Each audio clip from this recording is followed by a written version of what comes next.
নমস্কার, মাসিক রাশিফল সিরিজে আজকে কর্কট নিয়ে আলোচনা করব।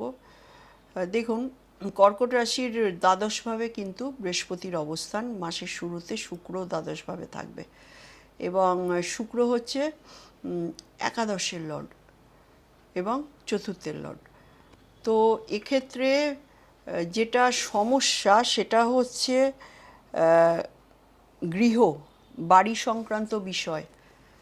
আপনার এই মাসটায় কিন্তু প্রচুর খরচা আছে। বাড়ির ইনোভেশন, বাড়ির রক্ষণাবেক্ষণ, তো বাড়ি ওরিয়েন্টেড জায়গায়, গৃহ ওরিয়েন্টেড জায়গায় কিন্তু আপনাকে ভেনাস কিন্তু আপনাকে অনেক খরচা করাবে, কারণ সে দ্বাদশস্থ জুপিটারের সঙ্গে বসে আছে এবং জুপিটার হচ্ছে ট্রানজিটের জুপিটার। এবং এখানে একটা কথা দেখুন, লগ্নে রবি আর বুধ বসে থাকবে মাসের প্রথম দিকে, এবং এখানে বুধ কিন্তু রেট্রোগেট, 12-এর লর্ড লগ্নে ঢুকে রেট্রোগেট হয়ে বসে আছে। এবং বুধ যখন ডাইরেক্ট হবে তখন কিন্তু একটা হেলথ ওরিয়েন্টেড প্রবলেম আসবে। 3-এর লর্ডও লগ্নে বসে রেট্রোগেট প্ল্যানেট আপনাকে কি করবে? রেট্রোগেট প্ল্যানেট কে? রেট্রোগেট প্ল্যানেট হচ্ছে বুধ, যে বুধ কিন্তু আপনার তৃতীয় এবং দ্বাদশের লর্ড, এবং কর্কট রাশির জন্য বুধ কিন্তু ম্যালিফিক, ফাংশনাল ম্যালিফিক।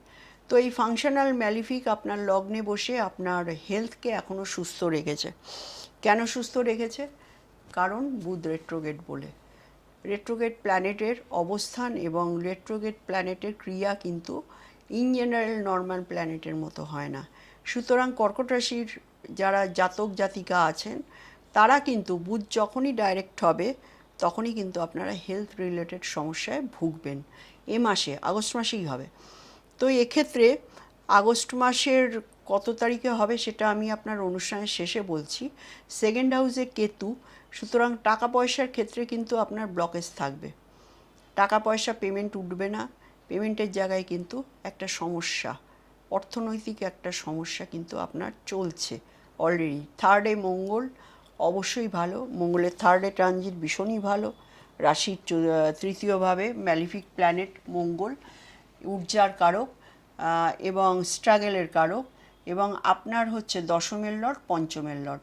দেখুন, পঞ্চম ভাবটা হচ্ছে দশম ভাবের অষ্টম ভাব, সুতরাং কর্মের জায়গায় একটা বিরাট ট্রান্সফরমেশন কিন্তু কর্কটদের জন্য রেডি হয়ে বসে আছে। এবার আপনার প্রয়োজন আপনি এটাকে অ্যাডাপ্ট করবেন কি না বা অ্যাকসেপ্ট করবেন কি না, এটা কিন্তু কর্কট রাশির জাতকেরা ঠিক এইভাবে রয়েছেন, এদিকে যাবেন না ওদিকে যাবেন। এই ডিটারমিনেশনটা কিন্তু আপনাদের এখন কিন্তু লাইফে নেই। আপনারা এটা খুঁজে বেড়াচ্ছেন, হাতিয়ে বেড়াচ্ছেন যে কর্মক্ষেত্রে পরিবর্তন কি আমি অ্যাকসেপ্ট করব? কর্মক্ষেত্রে মনে হচ্ছে আমি আর আগের জায়গা থেকে কোনো রিটার্ন পাবো না, আমাকে নতুন কিছু ভাবতে হবে, নতুন কিছু করতে হবে। ঠিক এই পজিশানে কিন্তু কর্কট রাশিরা রয়েছেন। আমাকে কিন্তু একটু ফিডব্যাক জানাবেন যে আমি ঠিকঠাক বলতে পারলাম কি পারলাম না। তো আমি আপনাদের বলবো যে এই জায়গায় কিন্তু একটা মানসিক টানাপোড়েন, কারণ 3rd হাউস মানে কি? 3rd হাউস হচ্ছে স্কিল সেট আপ, এবং 3rd হাউস কি? 3rd হাউস হচ্ছে আপনার প্ল্যানিং। 3rd হাউস থেকে আমরা প্ল্যানিং দেখি, 5th হাউস থেকে আমরা এক্সিকিউশন দেখি, হ্যাঁ। এবং পঞ্চমের কিন্তু একাদশ ভাব তৃতীয়, সুতরাং এক্সিকিউশন তখনই সাফল্য বা লাভদায়ক হবে যখন আমি প্ল্যানিংটা ঠিকঠাক করব। তো এক্ষেত্রে কিন্তু মঙ্গল কিন্তু আপনাকে প্ল্যানার হিসেবে রেখেছে। আপনি কিন্তু সমানে ভাবছেন যে আপনি কি করবেন, পুরনো কর্মে ফিরে যাবেন নাকি নতুন এটাকে মডিফাই করবেন, এটা কিন্তু আপনি ভাববেন। কিন্তু আপনার চার্ট আপনাকে বলছে যে যত তাড়াতাড়ি মডিফিকেশান করবেন তত কিন্তু আপনার কর্মের লাইফটা স্মুদার হবে এবং শুরু হবে, অ্যাটলিস্ট শুরু হবে। অষ্টমে কিন্তু ট্রানজিটের রাহু রয়েছে, এটা অত্যন্ত নেগেটিভ অবস্থান। অষ্টমভাবে রাহু যদি ট্রানজিটে থাকে তাহলে কিন্তু জাতক বা জাতিকার মধ্যে একটা অকাল্টের প্রতি একটা ইন্টারেস্ট জন্মায়।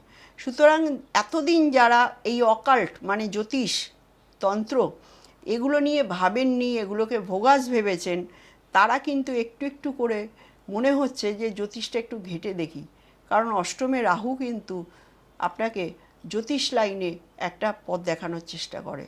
হ্যাঁ, এটা একটা রাহুর পজিটিভিটি। আদারওয়াইজ অষ্টমভাবে রাহুর অবস্থান আপনাকে হ্যালুসিনেশন দেবে। এবং অষ্টম ভাব মানে কি? 4, 8, 12, চতুর্থভাবে আপনার রাহুর একটা অ্যাসপেক্ট থাকবে এবং 12 হাউসেও আপনার রাহুর একটা অ্যাসপেক্ট থাকবে জুপিটারের ওপরে। সুতরাং এক্ষেত্রে কিন্তু আপনার সিদ্ধান্ত, আপনার কর্মজীবন, আপনার শারীরিক যে জায়গাটা, কারণ জুপিটার আপনার 6-এর লর্ড, সেই জায়গায় কিন্তু ট্রাভেল, জুপিটার রাহুর যে এই যে মানে 120-র অ্যাসপেক্ট, এটাকে বলা হয় সোলমেট, ঠিক আছে? তো এই জায়গাটার জন্য কিন্তু আপনারা যারা ডাইজেস্টিভ অর্গ্যান নিয়ে সমস্যায় ছিলেন, তারা কিন্তু এখন তুলনামূলকভাবে একটু ভালো আছেন।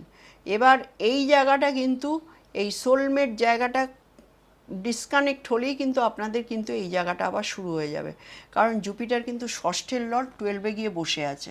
এটা কিন্তু একটা বলা হয় বিপরীত রাজ্য, বাট এখানে 12-এ গিয়ে বসে সে কোন ঘরকে দৃষ্টি দিচ্ছে? সে আপনার চতুর্থকে দৃষ্টি দিচ্ছে, সে আপনার অষ্টমে রাহুকে দৃষ্টি দিচ্ছে। তো এক্ষেত্রে বৃহস্পতি আপনার সপ্তম দৃষ্টিতে ষষ্ঠ ভাবকে দিচ্ছে। ষষ্ঠ ভাবকে দেওয়া মানে রোগের বৃদ্ধি হওয়া। বৃহস্পতি সবসময় এক্সপ্যানশন করে, বৃহস্পতির দৃষ্টিতে অমৃত আছে। সুতরাং সপ্তমভাবে আপনার যে রোগের এক্সপ্যানশনের জায়গা, সেই জায়গাটা কিন্তু খানিকটা কন্ট্রোল হলেও হতে পারে, কারণ এটা নির্ভর করছে আপনার চার্টে, নিজস্ব চার্টে আপনার ষষ্ঠ লর্ড বা ষষ্ঠে বৃহস্পতির অবস্থানের ওপর। কারণ বৃহস্পতি কিন্তু দ্বাদশভাবে যে ট্রানজিট আছে, এটা কিন্তু বেটার ট্রানজিট নয়, এটা কিন্তু খুব একটা আপনাকে ফলাফল, শুভ ফল কিন্তু কোনোটাই দিতে পারবে না। নবমে কিন্তু শনি রয়েছে এবং অষ্টমে কিন্তু রাহু রয়েছে। মেইন যে গেম চেঞ্জার তিনটে প্ল্যানেটই কিন্তু কর্কট রাশির জন্য খুব নেগেটিভ স্থানে আছে। সুতরাং আপনাদের আমি আশার বাণী কিছু শোনাতে পারছি না। আপনারা বিগত কয়েক বছর ধরে কিন্তু ভুগছেন, বেশ ভুগছেন, মানে ধরুন প্রায় অলরেডি আপনার 3 বছর কমপ্লিট হয়ে গেছে, আপনারা কিন্তু ভালো নেই, আপনারা কিন্তু খুব সমস্যার মধ্যে আছেন, এটা একদম ফর শিওর। কিন্তু এখানে যেটা আশার আলো, সেটা হচ্ছে আপনার মঙ্গলের 3-এ অবস্থান। এটা আপনার কারেজ, মানে আপনার যতই ভাগ্যের জায়গা আপনার ডিসপুট থাকুক না কেন, আপনি নিজের কনফিডেন্স কিন্তু হারাবেন না। নিজের কনফিডেন্সের জায়গা ধরে কিন্তু আপনাকে এগোতে হবে।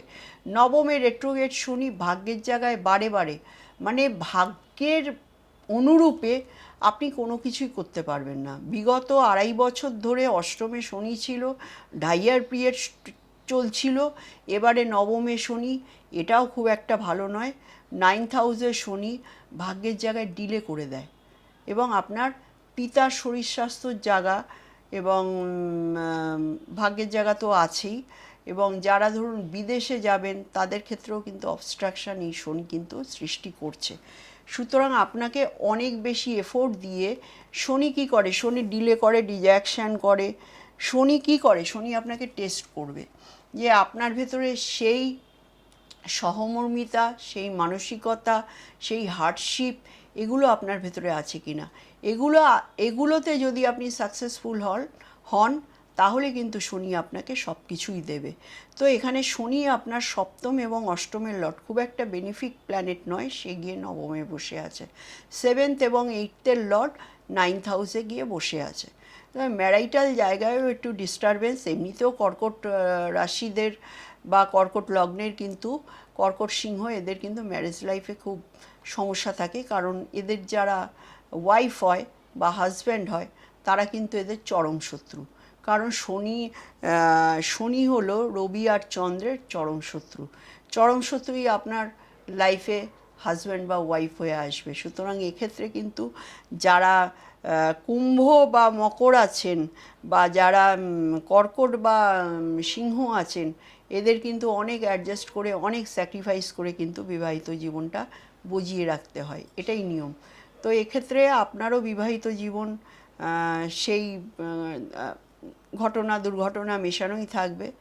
তো এখানে আপনাকে অ্যাডজাস্ট করতে হবে, যেহেতু এই সময় আপনার সপ্তমের লর্ড শনি নবমে গিয়ে রেট্রোগেট হয়েছে, আপনার স্পাউসের শরীর স্বাস্থ্য নিয়েও কিন্তু আপনার চিন্তার বিষয় থাকবে। তো ধন্যবাদ, মিলিয়ে দেখুন, আমাকে কমেন্টে জানাবেন কি হলো কি না হলো, আমি আপনাদের উত্তরের অপেক্ষায় থাকব। ধন্যবাদ।